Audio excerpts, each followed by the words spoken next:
প্যান্ডেলের বাস যে চলে এসেছে সেটা তো তোমাদেরকে আগেই বলেছিলাম। আর এখন দেখো পুরো প্যান্ডেলই করা হয়ে গেছে। আর এখানে যেহেতু চেয়ার টেবিলে খাওয়ানো হবে তাই জন্য সেগুলোও হয়ে গেছে।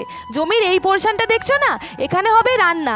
আর সমস্ত রান্না করা খাবারগুলো এখানেই রাখা হবে, এইখান থেকেই তো পরিবেশন করা হবে। আর ছাদে সমস্ত মাইক দেখো লাগানো হয়ে গেছে, আর মাইক ম্যান সমস্ত সেট আপ করতে শুরু করে দিয়েছে। তোমাদেরকে তো বলাই হয়নি যে অনুষ্ঠানটা কিসের। এই যে এই মন্দিরটা দেখছো না, এই মন্দিরেরই তো জন্মদিন। আমার বাবা প্রতি বছর এই মন্দিরে জন্মদিনের দিন কিছু ভক্ত সেবা দেন, তার জন্যই তো মন্দির সাজাচ্ছি। আসলে কি করে কি সাজাবো সেটা তো বুঝতেই পারছিলাম না। তারপরে আমার বড়দি সব কিছু বলে বলে দিচ্ছিল যে এটা এইভাবে কর, ওটা সেইভাবে কর। ওইভাবেই মন্দির সাজানো হচ্ছিল। মন্দির সাজানোর কাজ এখনও চলছে, দেখো এখনও নিচের দিকটা সাজাতে হবে। যেহেতু বৈষ্ণব দ্বারা রান্না করা হবে তাই জন্য তারা সবাই চলে এসেছিল, আর এখানে তিরপল বেছানোর কাজ হচ্ছিল। তারপর আমাদের গুরুদেব আসবে বলে আমরা সব কিছু রেডি করছিলাম, বাকিটা পরের পার্টে আসছে।